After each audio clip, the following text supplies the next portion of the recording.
Many people come across stones they believe might be raw diamonds, but how can you be sure without professional equipment? In this video, we'll explore simple at-home methods that can help you distinguish raw diamonds from fake stones, keeping in mind that these tests are only preliminary. The first method is the hardness test.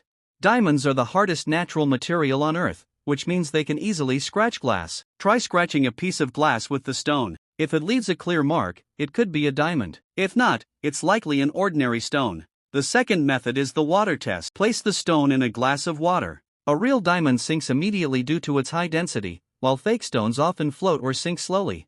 The third method is the shape and surface test. Raw diamonds are not perfectly smooth. They usually have sharp edges and a slightly rough texture. Their shine is also dull compared to polished diamonds. The fourth method is the heat test. Heat the stone for a few seconds and then place it in cold water.